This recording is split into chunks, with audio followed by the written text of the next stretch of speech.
So good morning everyone, and thank you for coming. Also thank you for those that are online. Today we have a talk by Enrico Rezende, Thermal Tolerance Limits in a Warming World. Enrico is an ecologist, an evolutionary biologist. He's from Brazil and Chile, and did his PhD at University of San Diego Riverside. Then he came to Spain, worked in Barcelona as a Ramón y Cajal, and then we lost him to Chile. So he's now associate professor at the Pontifical Catholic University of Chile.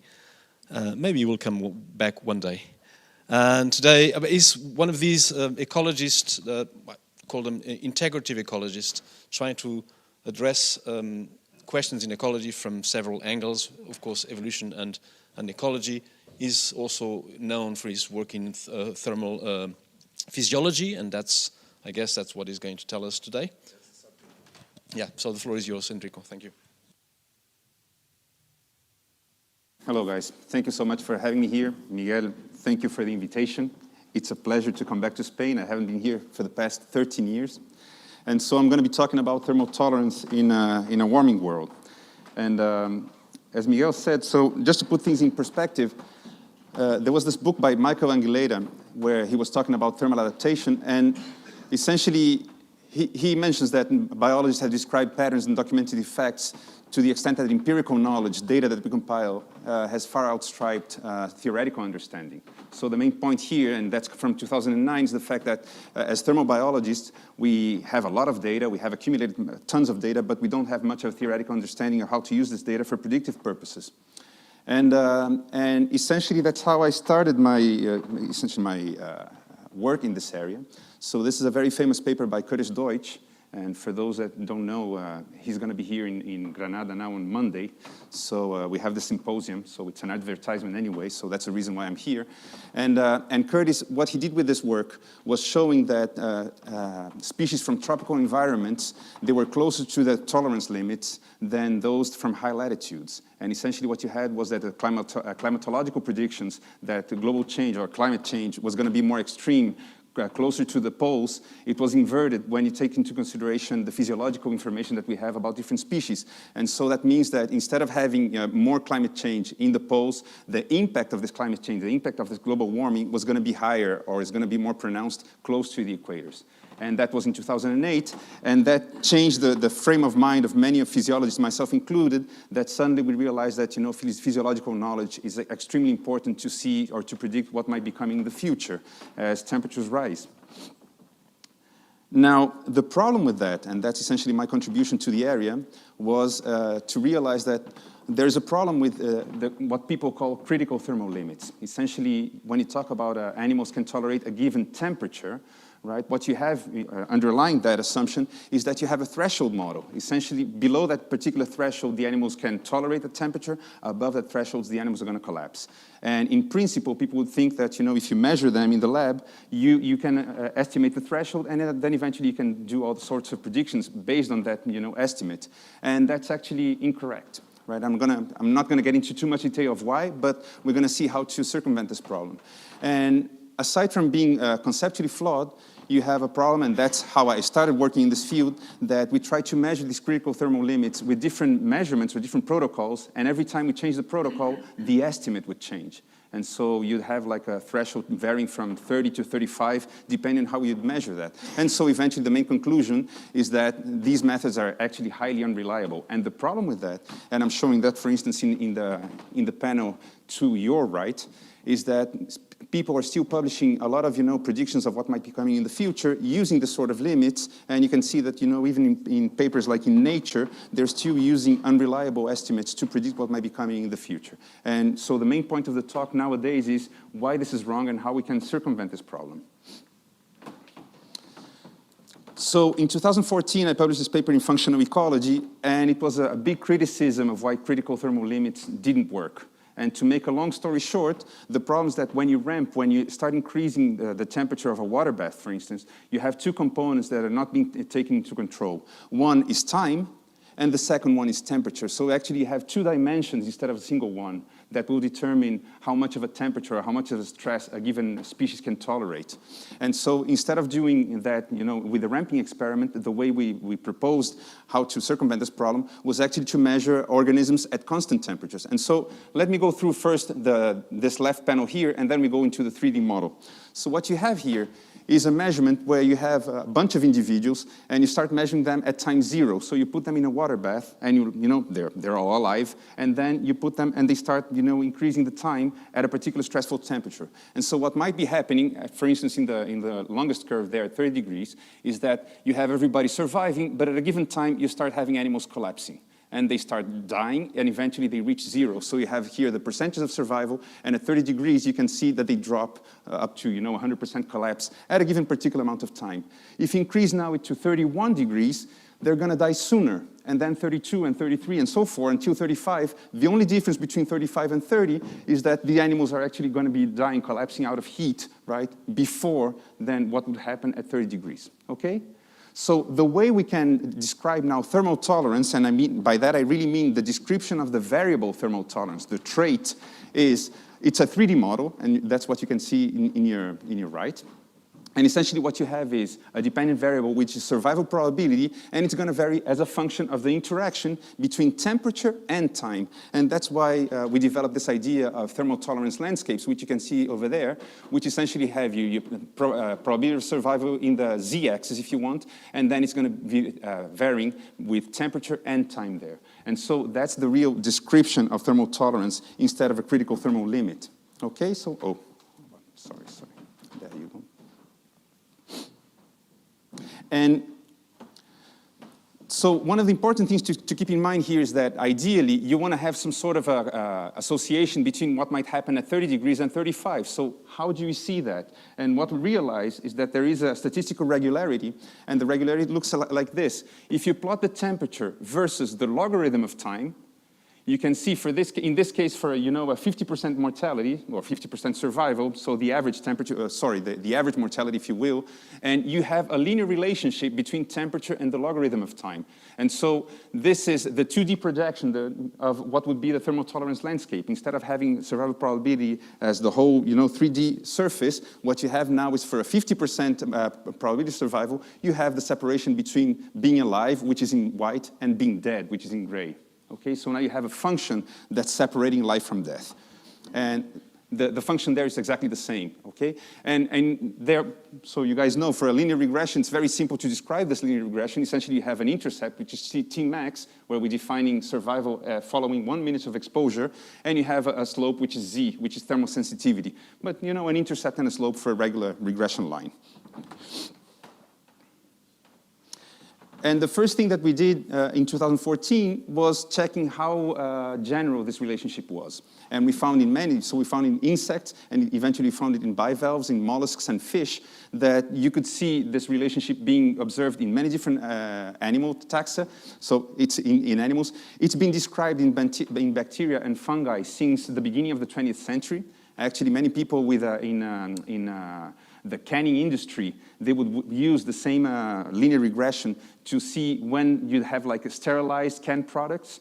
And that was during the 19th century. So actually this framework has been employed before by people in microbiology before, us have been employing it. And nowadays we've been able even to generalize it to plants. So it's a very, very general relationship that you see across all organisms, as far as I can tell.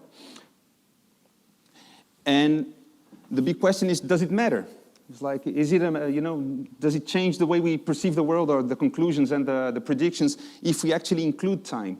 And this table here, it was published in 2014, and let me go just take you through the table just to show how much it can actually matter, okay?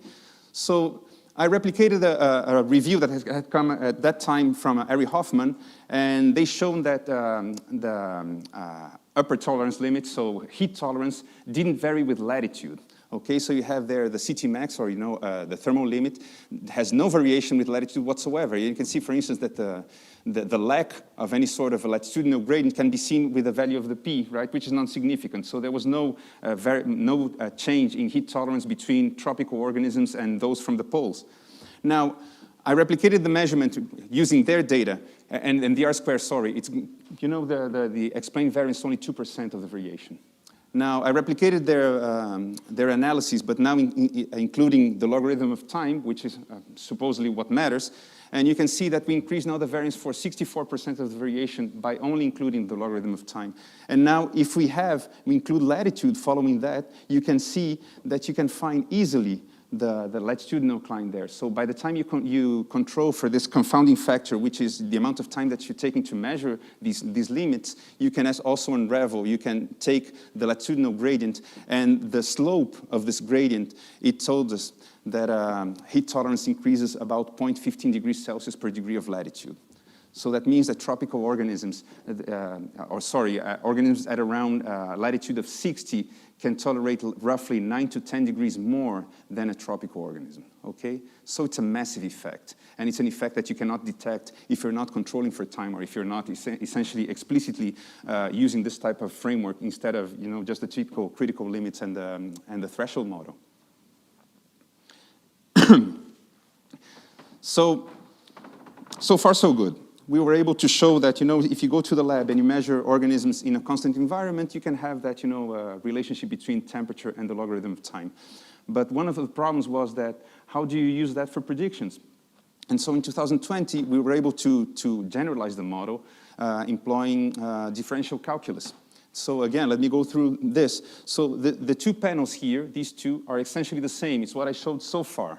All right, you have a given temperature, and the organisms, they start dying. So this is many organisms in blue, many in purple, and many in red, and they start dying as temperature goes by. Okay, and you can see here the typical relationship between the temperature and the logarithm of time.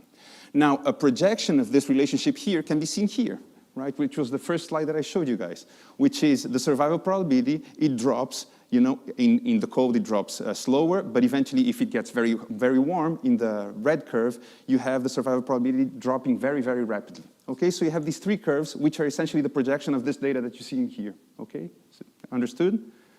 And so the question is, how do you extrapolate these three measurements obtained at three different temperatures to fluctuating temperatures? And essentially what happens is that you can now, and that's your right panel over there, as you increase the temperature from T1 to T3, what's happening is that the curve, it slowly changes from the blue curve up to the red curve. And if you do that with differential calculus, you can see that the curve looks like it starts as in blue, and then eventually it becomes purple, and at the end of the experiment, it becomes red, okay? That means that as the temperature is increasing, the derivative, the slope now of each of the curves is changing in time as the temperature itself changes. Okay, so that's pure calculus. And even though it's like we consider that, okay, so mathematically it makes sense, we wanted to check whether that worked or not. And so just to summarize, the idea is that you can actually have, with very, very high resolution temperature records, you can transform now the temperature records into instantaneous mortality. Okay, and that's what you see here. The upper panel is the temperatures in Santiago, so with a 1 minute degree of resolution. Okay, so it's daily fluctuations, and if you recall, Southern Hemisphere, so we have our summer in February, so you start in winter up to summer. And in the bottom panel, you have the daily mortality calculated for Drosophila, for some that we have, like the thermal tolerance estimated in the lab, and this is how it looks. So forget about the two colors. Let's go for instance, for the cold acclimated. So these are flies that are acclimated to 13 degrees Celsius. And you can see that these peaks, the peaks here are peaks of mortality.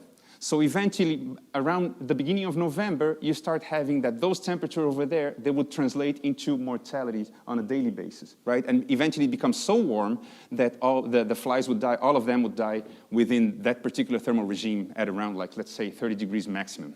Okay, so you have now these instantaneous mortality regimes, and the predictions then, as far as you can tell, right? This is so far it's only the model. It's how you translate a thermal tolerance landscape in combination with the environmental temperatures. These are the predicted mortalities. The question is, how do you validate it? And there are many different ways of validation. So you could contrast the predictions against ramping experiments, the same that I told you with critical thermal limits, right? You just increase the temperatures in a water bath and you see what might come out of it. Or you can do it under, comparing mortality under natural or semi-natural conditions. So this is the typical setup that we use to calculate thermal mortality in the lab, and you can use it with constant temperatures or ramping or increasing the temperatures. And we can also have like mortalities in natural environments. We can detect it and see whether the model holds. And essentially for the past maybe 5 years, one of the things that I've been doing with many colleagues is validating the predictions of the model, making sure that it works. Okay, so let's go one by one here. So for instance, with Drosophila, we had this ramping experiment, and we had 13 different species of Drosophila, and they were exposed to 3 different protocols. They had a slow ramping rate, all right, which is over there, so it's 0.05 degrees Celsius per minute, so it's warming up very slowly, and eventually intermediate rates, so it's 0.1 degrees Celsius per minute, and eventually very rapid rates, 0.25 degrees Celsius per minute, okay? So 3 different protocols. And you can see that the predictions there, so we have the time predicted according to the model in the x-axis, and the time measured in the experiments, and you can see that the predictions work perfectly. Right? I mean, the R-square is 0.999. And instead of, just plotting the time, we can actually see the temperature that the model predicts versus the temperature obtained in the experiments. And again, we have like 0.96% of the explained variation, right? So the model predicts very well. And the dotted line is actually the one-to-one line, x equals y. Right?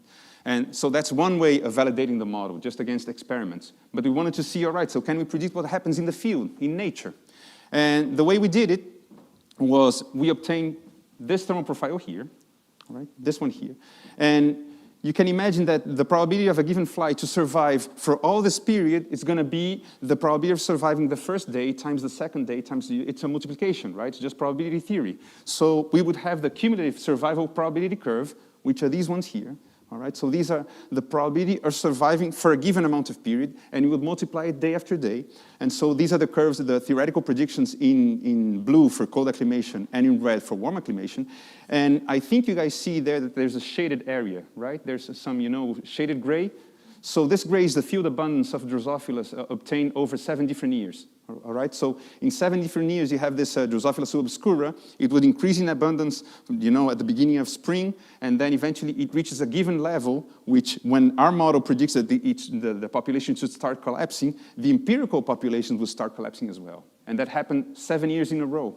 And so the predictions of the model, when we say that, essentially temperature should be an issue for this population, it actually happens to be when we look at the abundances in the field. Okay, so for this particular system, we validated with 2 different ways, and you can see that the predictions of the model for fluctuating temperatures works very well when we compare it against ramping experiments or data in nature. So we started checking, let's see if it works for other systems. And in this case, this just came out, so it's in evolution. I think it's available now in the present, in the current volume. And this is for fish. So we found 2 different data sets. We found one that was published in 1972 with the thermal tolerance curves, the ones that I showed you with intercept and slopes. And so we did the typical analysis to see the variation across these fish. But then there was a second review of critical thermal limits obtained under a variety of different ramping protocols. And so we used one review to predict the output of the other review. Okay, and this is what you see here. All right. And the interesting thing, the 2 reviews, they had very different experimental conditions, thermal acclimation, and so forth. And so even though they were completely different methodologically, we were able to predict from one review the output of the other, as you can see with an R-square in this case of 0.82. Okay, so again, this is the predicted values here in the x-axis and the results in the y-axis. And again, it works for temperature, and it also works for the predicted amount of time. Okay, so we validated for Drosophila, we validated for fish, for many species. We checked what happens with some crustaceans, some amphipods in riverine systems. And in this case, it's a semi-natural condition, so there was some data predicting, some data in the literature that was showing how many would survive at a given acclimation regime. So again, you have the empirical data now with the gray dots, and the theoretical expectations are with the dotted lines. And once again, the model predicts very well what you'd expect in these, semi-natural conditions. So once again, I mean, you can predict quite well what's happening in different experimental conditions. And finally, another way of validating this, and this is a very neat experiment, we use this capture-recapture approach where we would have this, a freshwater crab, we'd put them in these, small urine vials, okay? And we put them in these small cages, so you had each cage had 20 individuals, and we'd put them in a river in different spots. Some of them were exposed to the sun, they were warmer waters, some of them were, in shaded environments, so it was cool. And with these different engagements, we put data loggers recording the temperature, and that's what you have over there. So you can see that, you have some cages that were in very warm, warm environments and some others that were, in cooler waters. And with this, information, plus the thermal death time curves that we obtained in the lab for this freshwater crab, we predicted how the mortality should happen in the dotted lines down there. And you can see, sure, when it's cool, nobody dies, that's the expectation. But when it's warm, you'd expect, the animals to die at a given rate, which is in the dotted line. And you can see that the experiment, we went every day and collected, we checked how many individuals were dead versus alive, and you can see that the mortality in the field tracked exactly the theoretical predictions that we have. Okay, so you can see that, the model predictions work very well for different organisms under different circumstances that can be validated, either in the field or in the lab. Okay, so the basic idea is that behind all this, we have this proposed paradigm shift, right? We're pushing forward the idea that we should change from the use of critical thermal limits, which was something that was adopted just for logistical purposes. It was easy to measure, okay? But now we realize that it doesn't work that well. And so it was a phenomenological approach. People would assume a static endpoint or a threshold, right? It has very low resolution, and it has very low predictive power. It used to work well when we had, for instance, organisms from different environments, and we wanted to see how their physiology would vary. So you'd compare, God knows, crabs from cold versus, warm environments. You'd see that their critical limits are different. So in that sense, ecological variation would explain their physiological variation. That's fine. It's good enough for that. But the problem is, by the time you have climate change and you want to use physiological knowledge for predictive purposes, then this works very bad, very poorly, okay? And so the idea is that we should change now for a more mechanistic approach. The models have to be dynamic because, stress accumulates over time, probabilistic because it's not that you're either dead or alive. There's a fraction of organisms that might survive and others won't. This is very high resolution, and as far as we can tell, it has a very, very good predictive power. And so the paradigm shift is, even though before we used ecology to explain physiological variation, now we want to, close the switch and essentially use physiological knowledge, physiological understanding to predict what might happen in terms of ecology. Okay, and so the question is, what can we do with that? All right, and at the end of the talk is essentially that. Well, there are many different ways we can use this sort of approach. So one of them is to diagnose vulnerable lineages, okay, those that are more threatened by warming temperatures. And we did this, for instance, with Antarctic organisms. We had this empirical data set here, which was obtained under a variety of conditions, and we were able to reconstruct with some, statistical, as I say, statistical hocus pocus, some very, very sophisticated models. We were able to reconstruct how their thermal landscapes would look like. So these landscapes there were reconstructed from this type of data here. And with that, we would combine it against the temperature recorded in Antarctica nowadays, and we could show that depending on the thermal regime, many of these organisms nowadays, they're already encountering some temperatures that might be stressful for them during summer. Okay, and you can see here, for instance, that in this case, we have chordates being exhibiting more, fish exhibiting more of a mortality than others, for instance, such as echinoderms or mollusks. Okay, so essentially in this case, who lives and who dies will depend on the thermal conditions, of course, but also on the species physiology. And we can use this type of approach to diagnose who might be, more resilient and who might be under threat. Another work, and this was done by Andrew Villeneuve and Ethan White. Just as a curiosity, Andrew Villeneuve, he's the cousin of Villeneuve from the director of Dune. Well, that's his cousin over there. And they were simulating heat waves using the same approach to the ones that we developed. And so what you have here is essentially let's say, the background temperatures, and they would simulate these peaks of heat waves with different intensities. So that's the height of the peak and different durations, okay? And they would combine these simulated heat waves with the typical thermal death time curves that we have over there. So you can see, for instance, in this case, it's the peak of heat wave over there, and the mortality in red. You can see how suddenly you have these animals that start dying. And when they did this for heat waves, they're simulating it in different environments, at different times of the year. So the background temperatures are the ones at the bottom, all right? So that's summer now in the north, so summer in August, and eventually winter in December. And they're simulating heat waves at different times of the year in a marine environment. And what you can see here, eventually that's the result of the simulation, is that you might have a heat wave, for instance, during winter, that because it's winter, it's not going to have much of an impact in mortality, but if you have exactly the same heat wave, the same delta when compared to the background temperature, which is in summer, then you might have a massive mortality.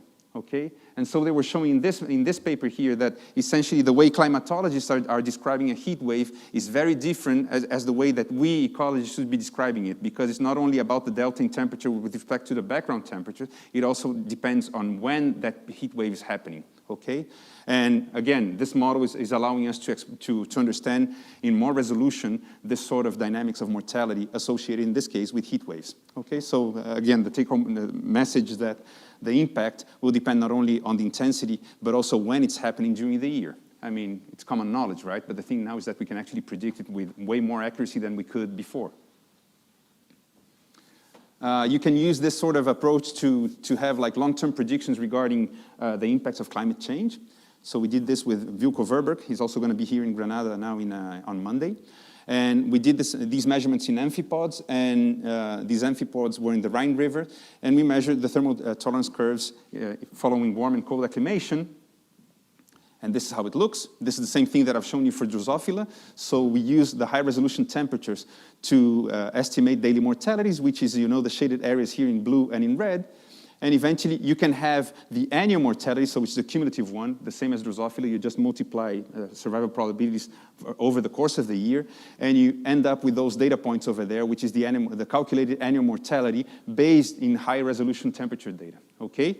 So you can see here we simulated for current environments, and then we just added 1 degree and 2 degrees. We just literally, we get the temperature profile and increased by 1 degree, by 2 degrees to see what would happen if you simulate this, increasing temperatures. And so you have the current conditions, and then +1 and +2 degrees Celsius. Now, the interesting thing is, by the time you do this, and you correlate these values, the resulting values, against the summer temperatures, the average value of the warmest month, and you use this logistic regression, you can see that the predicted mortality correlates very well, right, with the warmest month. So that could be our proxy to try to infer what would happen with thermal selection. And climatologists, they have these predictions of how these temperatures they should increase in the Rhine River from now up to 2100. So that means that we can simply get this logistic regression here and translate it now into time, and we have some idea of how the amphipods would respond to these different temperatures as the century progresses. Okay, so suddenly we have the possibility of having better and more highly resolved long-term predictions. We can study geographic distribution limits, right? And so the same thing, the same rationale over there, temperature, and you have the daily mortality and the cumulative mortality. And with that, we had different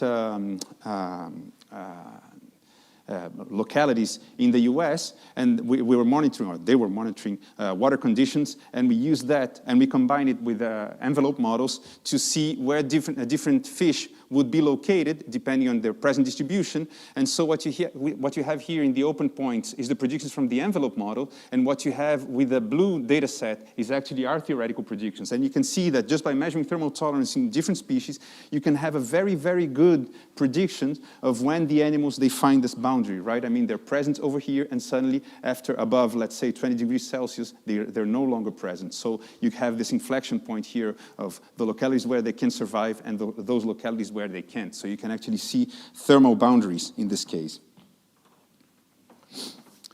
This is how the curves look like. The ones that I showed you before was the one in blue. And in here we have the predictions of the maximum temperature based on this physiological model, and this is the occupancies based on the species envelope models. And just to show how good it is to combine the two approaches, for those species where we detected a limitation by temperature, we have like limited by temperature there, they fall more or less in the 1-to-1 line, which is the dotted line. But of course, many species, they're going to be found in environments nowadays, in distribution limits that we can, they do not encounter warmer temperatures because these temperatures don't exist. But we can predict what would be their tolerance limits based now in physiological data. And so these are the open points over there. You can see that they're inhabiting the warmest localities in the US. So that's all around 30 degrees Celsius over there. And so we wouldn't be able to know, according to envelope models, when they would be threatened by warming temperatures. But now with physiological data, we would know more or less, exactly when these species would be threatened, what they can actually tolerate based on the measurements in the lab. And with that, we can do, for instance, these sort of predictions here of the percentage of suitable habitats as temperature increases. So we have temperature warming here, so these are current conditions in 0, and eventually we can simulate, +1, +2, and so forth. And you can see from these data points, which was the 66 localities that, where they could be present, we can see how their suitable habitats can decrease as we're simulating warming temperatures. And then we can see, for instance, which species are more or less threatened based on their thermal tolerance, which is there. And the CT max is the intercept of the TDT curve, and the amount of habitat they would lose on a per degree Celsius basis. As temperature increases 1 degree, their habitat decreases by some amount, okay? So we can use physiological predictions and combine them with envelope models to study how global warming might impact geographic distribution and distribution limits. Okay? We can also study thermal selection in space and time. So we've done this with this intertidal mussel here, snail. And I've been working with some people in Portugal and in the UK, and they have obtained these high-resolution data of intertidal communities here, in this case, from Sagres up to Scotland. And so they provide me the data loggers for shaded environments, which is in gray, and for those environments exposed to the sun, which is in yellow. So you have the temperature fluctuations there on a daily basis and across many years. You can see that it's from 2011 up to 2018. And so with this data set, we simulated whether the snails would be, would fall on a thermal coma or die, which is in orange or in red. And you can see that, in some peaks there during the summer, you'd have many differences across localities and across seasons, of course, on what would be the amount of mortality associated with temperature. And you can see that it varies both in space and in time, okay? We didn't get into too much detail with this, but we know that it's feasible. Another interesting thing in this case here is that all the mortality was detected when the animals were exposed to the sun. In the shade, there was no mortality whatsoever. And what we're working nowadays is we want to generalize this model not only to include temperature, but also to include other factors that would be working synergically with temperature. In this case, for instance, it could be dissolved oxygen. So you have the same freshwater crab that we worked before. So in this case, you have catfish and also gambusia, which is an invasive species in Chile. And you have the thermal death time curves, the same of temperature versus logarithm of time. And you can see now under normoxic conditions, so you have a lot of available oxygen in the water, you can see that these animals tolerate for longer times. But when the water becomes hypoxic, the three species, they exhibit the same type of response, which is they can tolerate less time at a particular temperature, right? So for instance, here in 32 degrees, you can see that the fresh water can tolerate up to 100 minutes. But then when it's a hypoxic environment, in this case, it's 50% dissolved oxygen, it can only tolerate 10 minutes, okay? So what we did is we used this generalized linear model to include the impact of dissolved oxygen on the slope and the intercept of these TDT curves, okay? And what we did then, oh yeah, you go. So we combine now these high-resolution records of temperature with simulated amounts of dissolved oxygen. So there you go, so oxygen concentration there. It affects the slope of the TDT curves, which is Z over there. And with that, we can have the generalized model now to see what happens to mortality as a function of the average temperature, which is the one in black over there, okay? So it's average temperature during the day or of the day and oxygen concentration.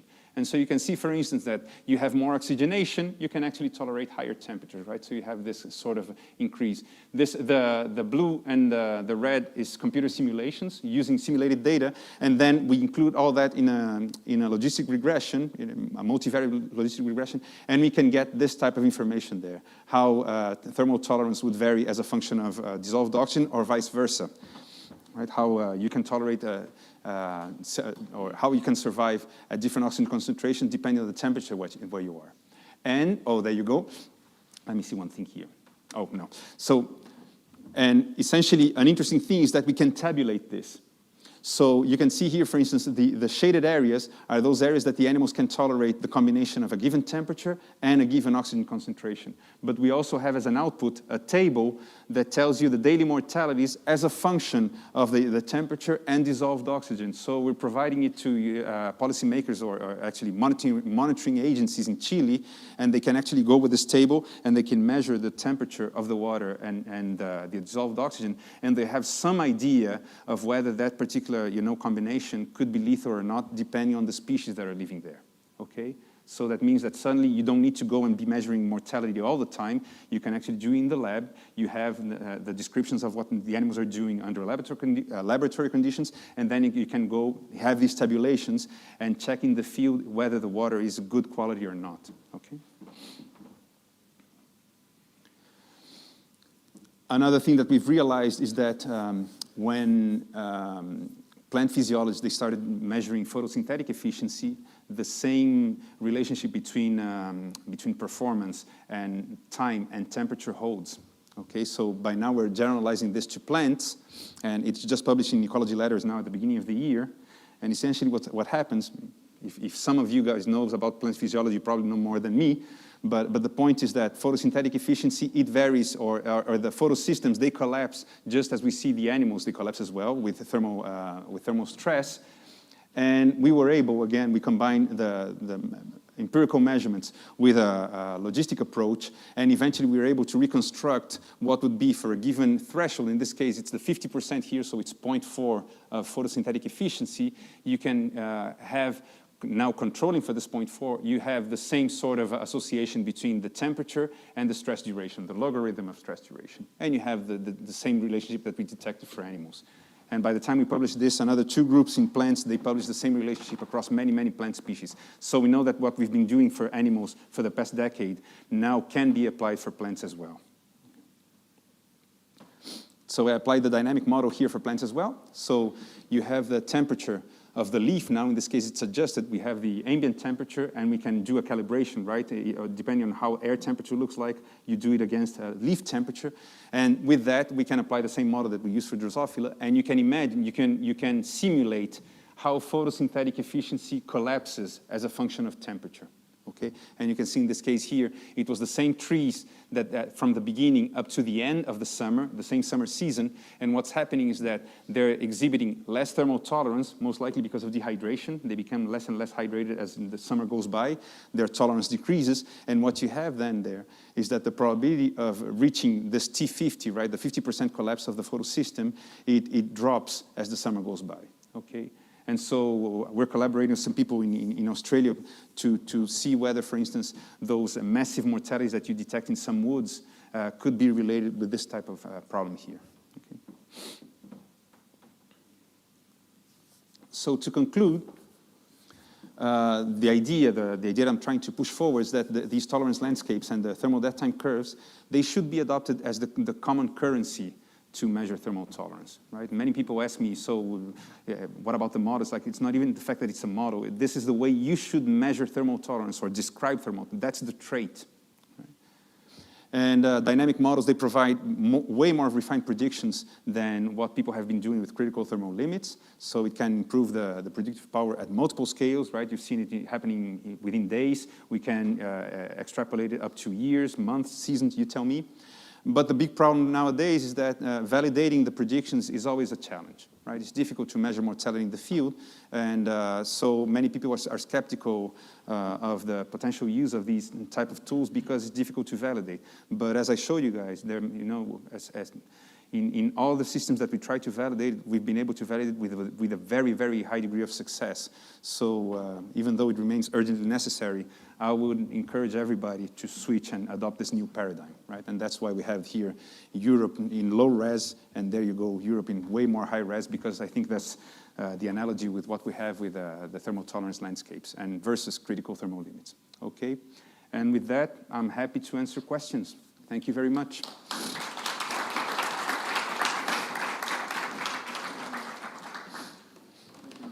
Lots of food for thought. Open for questions and discussion.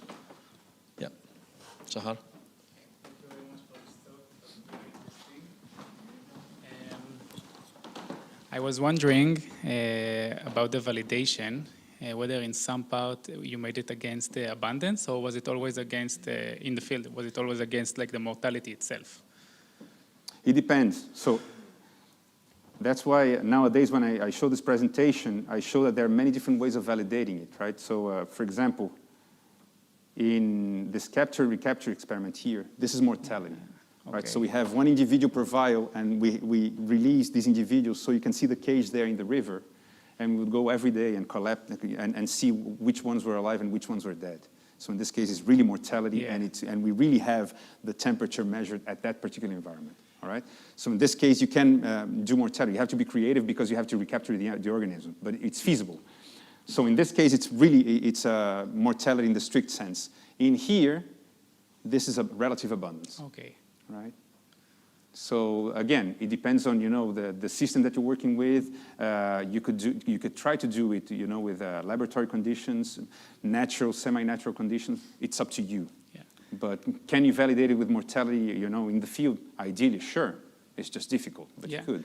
And I was also wondering, how much do you think these thermal limits data is available for marine fish species? For how many fish species can we have this data now? Yeah, so... And is it accessible? Yeah, if you take a look at this paper now, it's just in evolution right now. So I don't remember... So... In this case, the validation, we were able to cross-validate, if you want, the 21 species that you had in common in one review versus the other review, all right? Now, for thermal death time curves, if I remember properly, for fish species in North America, we already have something like 250 curves for 52 species. Right? So one of the things that happened was, by the time we realized that this was important, we realized that depending on the area, fish physiology in particular, they have done a lot of work already. And many of them were published before the 50s. So we had to go into this kind of lost literature, right? And there's a lot of data there. So now I have a PhD student, and he's doing this review of, and the other thing is, let me see if I can show you here. Oh, where's the, this. And we were also able to show these are endpoint data, so these are critical thermal limits. In many cases, you can see the ramping there, all right? But we were able to show that, with some, as I said, statistical hocus pocus, you can actually reconstruct from these data, if you have enough data, you can reconstruct the function, okay? It's not easy, but it's feasible. So what he's doing now is he's compiling everything that was published. I mean, by now, I think we have 10,000 records or a little bit more. And we're going to combine the curves with this empirical data here, and we want to reconstruct how the thermal death time curves look across the tree of life. And then we want to see if it has phylogenetic signal. Can you use something for closely related species? That's, we don't know. But there's more and more data available. And there's a lot in different sources of literature as well. For instance, bacteria and fungi, there's a lot, but in the food processing literature. Nothing to do with ecology, but they have a lot of data. Thank you. I had the exact same question with Sahar in the first part, whether it was abundance, whether the studies that we see are based on individual or abundance-based protocols, coupled with the question, what do you think about the reproduction rates? Do you think when we have an increase, maybe an increase of temperature, maybe we have also an increase in reproductive rates, and we can somehow have a compensation of the loss in community level?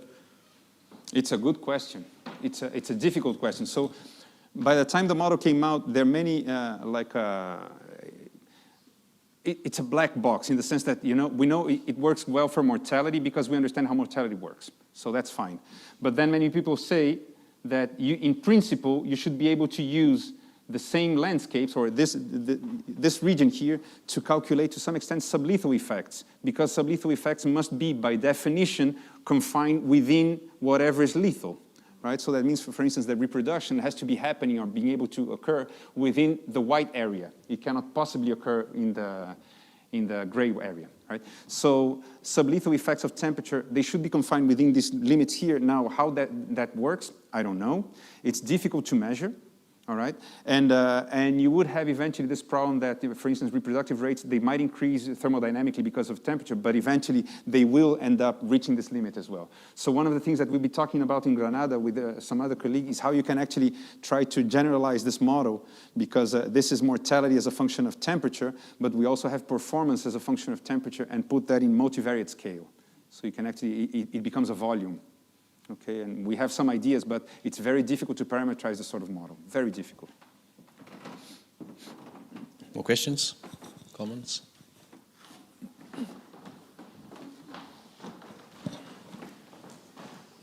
Thank you for the talk. It was super interesting, and it really shows very strongly the importance of physiology. But I wonder if you have an idea of the importance of biotic interactions in all this, and whether you can create these landscapes across trophic levels and you see a difference or something like That's this. the idea. Yeah, so there are different ways of approaching this issue. So we wanted to include, and it's not in this presentation in particular, but I had another presentation where we wanted to combine the landscapes and estimate them from different nodes and see what might happen with, a collapse of trophic systems and food networks or pollination networks. The problem right now is that it's difficult to have the thermal tolerance measured for every single node.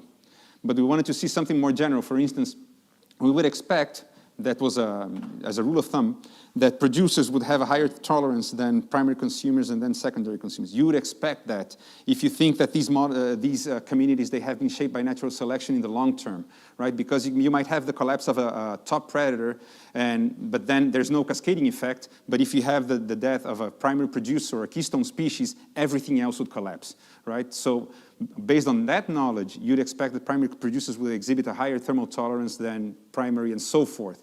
We looked for that, we never found evidence for that. All right, so the question is, well, communities, they're not closed systems, it's like we're working with this, assumption that essentially what we see here is what has been shaped by natural selection in the long term, but you have a lot of colonization, migration, and so forth. But I know that there are many people trying to combine both. And it's not trivial, because it's difficult to measure thermal tolerance, and networks, you need information from many different nodes. So I haven't seen a network that is highly resolved with a lot of species, and that we have the thermal tolerance for most of them. We don't.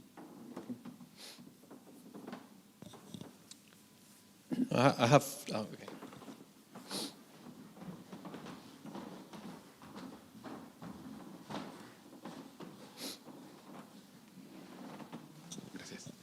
Hi, really nice talk.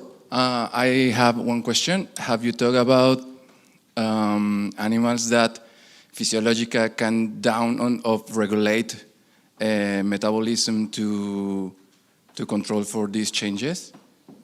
I ask this because I found that I found other species that use diapause, the winter diapause mechanisms to control summer extremes. Mm-hmm, mm-hmm.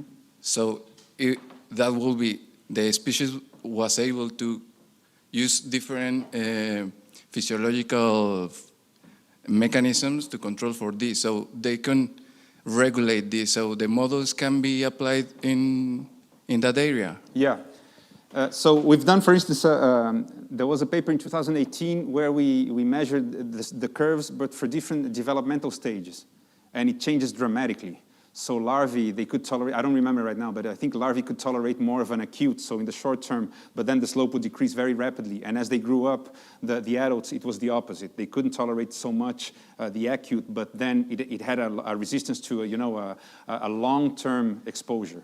So it does change. So, that's a very good point, because when I mentioned that's thermal tolerance, the trait, it's not a fixed trait, right? I mean, the trait, just like metabolism, in principle, you should visualize these landscapes varying all the time. So if you go and you have warm acclimation, the whole curve is going to change, right?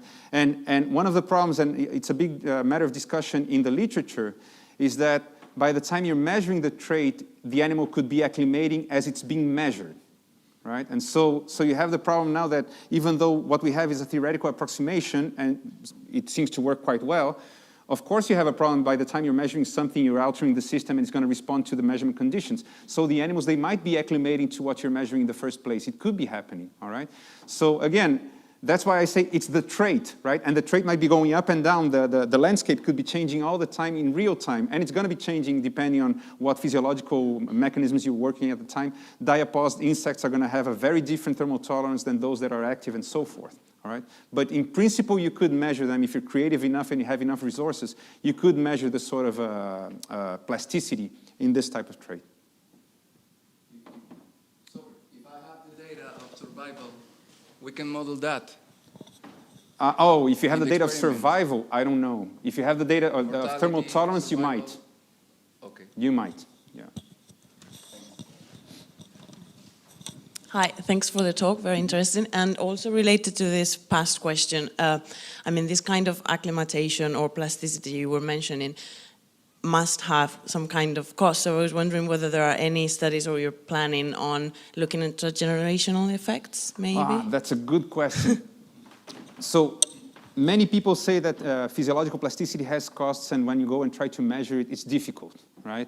And with regards to heat tolerance in particular, I think the reason why people haven't seen it so much is because you have critical thermal limits having so much noise that it might be difficult to quantify any type of cost, okay? Now, we haven't done this for thermal death time curves as it is right now. We're just publishing, there was a Journal of Animal Ecology that was accepted the day before yesterday, and so it's coming, I don't know, online maybe in a couple of weeks, where we tried to see the limits of plasticity. So we acclimated Drosophila between, I think it was 15 up to 30 degrees, seeing what might happen with the curves as, you know, as acclimation temperatures increase. And we can see some type of limit. Now, we couldn't see any type of, you know, explicit costs. So we don't know if there are costs there. They should, in principle, there should be, right? I mean, but we haven't seen empirically any type of cost. Oh, transgenerational plasticity is tough. I mean, that's another subject. I have my problems with transgenerational plasticity, but we can talk about this, yeah. But as far as I can tell, nobody has done anything in the source of transgenerational or even heritability. We're trying to publish heritability for these curves because it's also difficult to obtain it, right? Because it's no longer a value, it's a function. And calculating heritability of a function is very tricky. So we're also trying to work on that. And then if we can measure heritability of this function, we could be able to get something like transgenerational plasticity. Yeah. So I'll have a couple of questions. One is more conceptual and the other one is practical. Starting with the conceptual one, so those that were influenced by the work of Hutchinson and the definition of fundamental niche versus realized niche, with the fundamental niche being, for example, applied to thermal limits, the thermal limits of organisms without interaction with environments, right? What would be inherited, like the characteristic of the organism, what would be what we talk about what we mention as a trait, right? And then it would be the realized niche, which is the interaction between the fundamental niche and the environment. So that's the way, and that is not a trait, right? That is the interaction between, but according to your formalization, in a way, what you're doing is a kind of a realized niche, right? Because you're looking at how the physiology interacts with the environment through acclimation and generating a landscape, which would be a mechanistic approximation to a realized niche in a way, and you're calling it a trait. Yeah. So in a way that kind of challenges the established view of what a trait is and how you measure it. You know, I'll be interested to learn about your thoughts about that, and then I'll make the second question. If I have to make a definition regarding what we did here, I would say that this is some way of approaching the fundamental niche, right? I mean, it's an abiotic environment, it's temperature. The problem is that in the concept, or the historical concept of fundamental niche, you think of, the environment as a fixed entity, right? It's a temperature, and there's boundaries. But the problem is that the boundary is actually the temperature is increasing, decreasing all the time, and the animal, its phenotype, is also increasing and decreasing all the time. So that's what I talk about conceptualizing things as a more dynamic thing. So you can imagine, for example, you have mammals that they don't reproduce during winter, but they do reproduce during summer. So the question is, what's the real niche there? And it's like, well, it depends. What are you using as the boundaries? Are you using, annual temperature, mean annual temperature? And so I think this is a way of working with a fundamental niche, but you're including a temporal variable in there. There's always time. And it's something that I think it has been very challenging for, biologists in general, is that we always try to use a very static description of reality because it's more convenient. But the real reality, if you will, right, it's animals that respond, organisms, they're living creatures, they're responding to the environment every single time. In order to remain alive in 10 seconds, they have to be alive right now. Right? And the same applies for lineages. In order for the lineage to persist for 2 generations, it has to remain alive right now, and it has to have offspring, within a couple of days. And so how this organism interacts with its environment, in my perception this year, it's a very, let's say, a very explicit visualization of how the fundamental niche operates, just in the temperature axis, right? But I think ultimately it's fundamental niche, not realized one. But then the problem is that the fundamental, as I said, it's not a hard boundary. The boundary is changing all the time. Or maybe the fundamental niche doesn't exist, right? Could be. And the realized niche and the fundamental niche are just constructions. What exists is the niche. And we try to approach it in different ways. Yeah, maybe. Our models and our conceptualizations are useful until they collapse. Right? And so I think it's a useful abstraction. It helps us to, compare tropical versus, temperate organisms. It works fine. But one of the problems and one of the challenges that is underlying this is that all this framework worked very well when we wanted to compare organisms from a tropical environment versus, an organism from a cold environment. But then when we needed to predict, we realized how poorly our conceptual model was. Right? And so it was pretty bad, and then we needed something better. But it remains an abstraction, right? It remains an abstraction. So my practical question is, a few years ago when I was doing this sort of work in physiological work, and of course the holy grail was to try to use physiological models to predict the species distribution on the ground, as opposed to the envelope models that you also mentioned. And we bumped into a practical difficulty, which is the envelope models, what they measure is the exposure of organisms to ambient temperature, right? That's how you calibrate your models. You have locations where the species are, you have ambient variables, temperature, precipitation, etc. You don't really know what's the body temperature, right? But the physiological models, they're based on body temperature, not ambient temperature. And that connection between the body temperature of an organism and the ambient temperature, although you can use some equations that kind of translate it through operative temperature, they're usually very bad.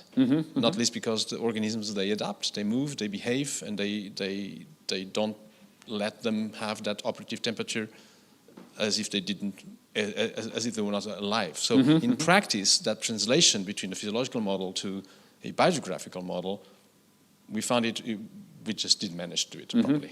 So what are your thoughts about it? Because you seem to have given that step. No, absolutely.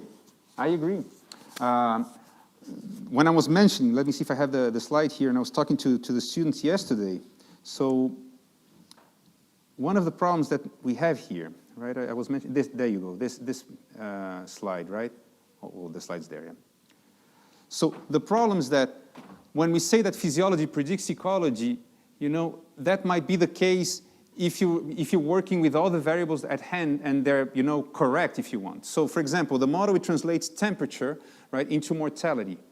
You better have the correct values of temperature, right? So if it's not the temperature of the microclimate or, whatever, the animal might, hide from the sun and so forth, and you're using, temperature values that are incorrect, you're not taking into account behavior, the predictions are going to be incorrect as well. Right?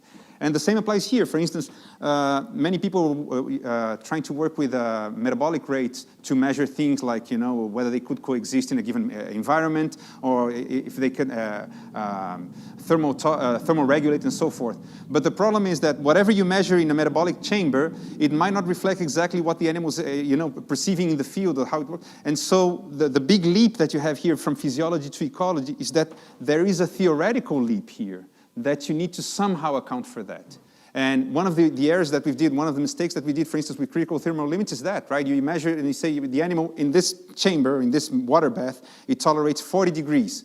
And therefore, in the field, it should tolerate 40 degrees. No, you're not doing the leap, right? You're simply translating whatever you get in the lab to the field without understanding exactly how the organism interacts with its environment. So I agree with you. There's a problem with that. I mean, ideally, if you have some physiological understanding and it works properly, you can come up with some decent predictions. I mean, I'm amazed that this works so well. I never expected it would work so well. But it's temperature, right? We're going to the extreme temperatures, right? So it's not interacting with any organisms. I don't know what might happen, sublethal effects and so forth.